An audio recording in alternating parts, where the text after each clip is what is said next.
What? That was way too sultry. You like put your entire tongue in my mouth.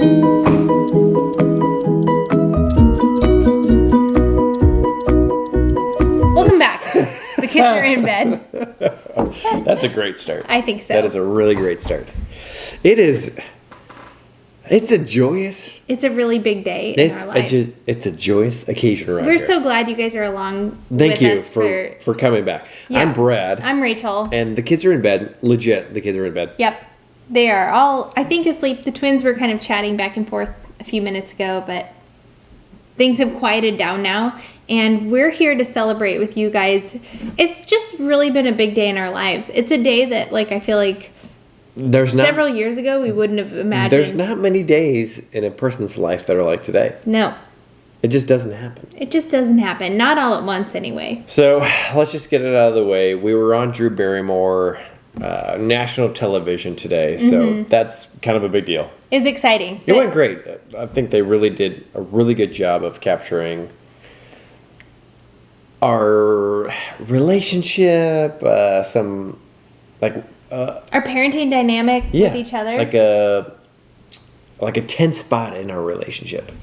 That's a good way to describe it. Right, It but how was would you say that? I think that was a good way to say it. Okay. I feel like you're missing a word that you're trying to find. I am. But anyway, that's what it was. A point of contingency. No. Contention. Contingency. A point of contingent. Contingency. Okay. In our relationship. Either way. Yes. But that's not what we're here to talk about. No, it's actually bigger news, I feel like, for our family. Yeah, overall, for sure. Drew Barrymore was it was a really cool experience, and if we're being completely honest, it was a really good way of us seeing eye to eye on our different parenting styles. It was really good to have an outside perspective on our relationship, our parenting styles, and to just give us like tips going forward. It was pretty much a counseling session. Basically, yeah, with one of the most prestigious, as Drew Barrymore says, family counselors out there. And it just so happens that our counseling session was in front of the whole world. In front of the whole world. And that is, I mean, going on par with what the last few years of our lives have been, is like putting our lives out there for you guys to look in on and judge, if you will, and learn from, if you will, hopefully. That was what we did with our like differences in parenting on the Drew Barrymore show. And I think, our agent reached out to the Drew Barrymore show and said, hey, I think these people would be perfect for your show, because they were looking for people that had this good cop, bad cop dynamic that we have. And turns out we ended up being a good fit for the show, and we got to kind of share our story and our differences in our parenting style and try to figure out a way that we can like move forward being so different with our parenting. Mm-hmm. And isn't it funny that we live in such a rural area that like our day-to-day life will not be affected whatsoever. None. By being on national television. I don't even feel like our day-to-day life would be affected if we were in a city. That's true too. It was such like a minor appearance on a yeah, exactly. on a show. Yeah. But what's the bigger news? Well, I got promoted in the Navy. Cheers, honey. Congratulations. I feel like this is a bigger testament to you. Oh, stop. Yes, because Stop right there. I have the easy job. Stop it.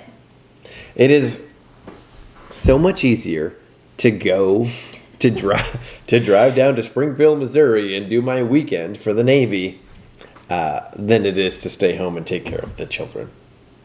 And they're both hard in their own ways. It's way harder to stay home.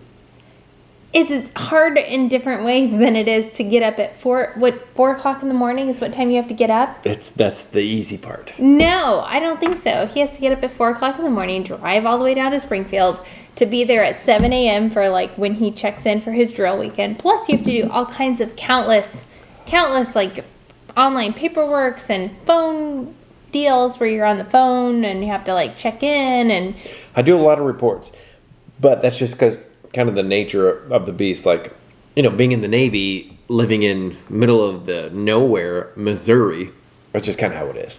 Mm-hmm. So yeah, it was a really big deal. I got promoted. So as a military officer, the promotion board meets once a year. And I was eligible for promotion last year. I didn't get picked up, which nobody gets picked up like on the first time of getting looked at to be promoted from. So I'm a lieutenant, which is an 03, to get picked up for 04, which is a lieutenant commander. It just doesn't happen because it's really competitive now in the military as an officer to get promoted. So I got passed over last year. Well, because of COVID, the promotion board didn't happen. So I was not this year. Yeah, This year. Yeah, exactly. It was supposed to happen. What? It was supposed to happen in June. Okay. But obviously, travel restrictions. So how a promotion board works in the military is officers that are 06, so they're captains. They come in from all across the United States. They come into a central location, which I think they usually meet at BUMED, which is in Tennessee. And they come in, and then they have all these. So it's literally called the pit. So it's like 6. That sounds like a COVID hotspot. Yeah, exactly, exactly. And that's why it didn't happen. In the pit. And that's why it didn't happen. So there's like 6 or 8 captains, like sitting at a desk, like looking at profiles of military officers. Holy cow. And then they will say yes, promote, or no, promote. And I didn't think that it didn't happen this year when it was supposed to. In June. Yeah. So you assumed at that point it Exactly. wasn't going to happen this year. right. So I was. What's funny is because lieutenants or 03s like I am, our fitness report, or basically our officer report card, is due. Like I literally just wrote it last month in November because it's due basically at the first of the year.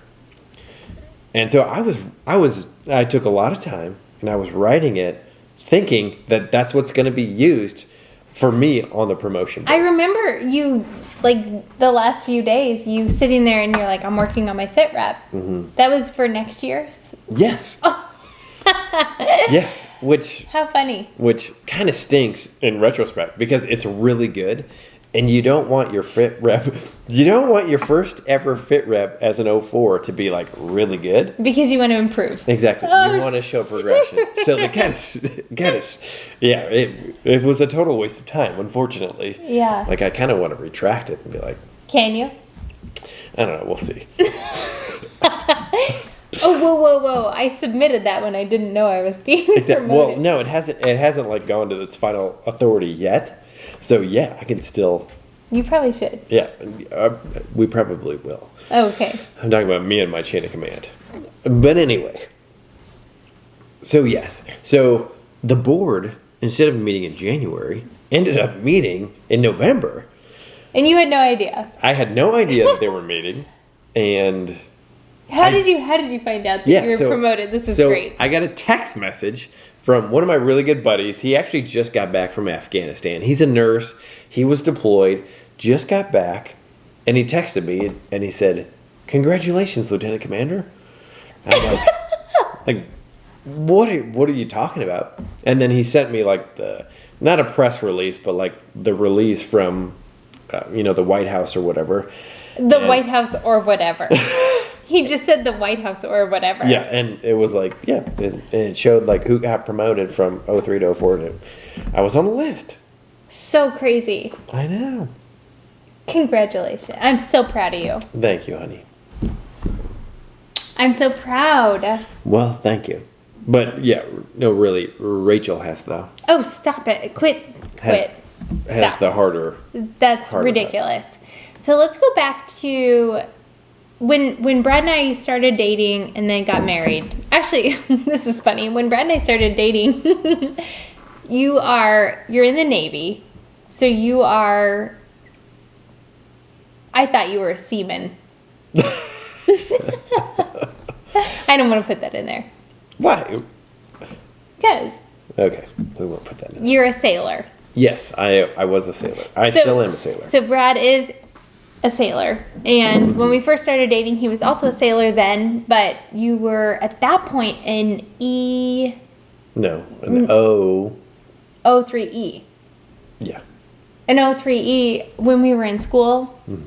Even though back when we were in school, though, before you became an officer. No, I was. You were I an was- officer. Yeah. As soon as you went to officer development school. Let's back up. Let me. Okay. Let's have you tell the story. So, literally the day after high school, I went to boot camp in the Army. I was a soldier. Should we stop here and then continue on in the next video? Yes. We're going to tell Brad's whole military extravaganza story. It's pretty interesting It's super interesting. how it all works out. And if you have a child that's interested at all in going in the military, Or a family member, niece, nephew. or anybody who you're friends with on Facebook, Yeah. listen to my story, because it's a really good path to follow for success. Absolutely. I totally agree. I think every person I talk to about your path through the military is kind of surprised at how it unfolded. And then I say, this was his plan the whole time. When he went in, this was his ultimate plan. And it makes perfect sense if you stick to your plan. Just as a teaser, I have 17 years in the military, so 3 more years, and I'll be able to retire. Really cool. How crazy is that? Really, really cool. I mean, look at our faces. We're young bucks. I'm going to be a retired military. You're going to be a retired military in 3 years. officer. Well, if If you retire. right. So we'll see. Yeah. So definitely tune in tomorrow because we will continue on, actually start back at the beginning of this story of Brad's promotion to Lieutenant Commander of the Navy.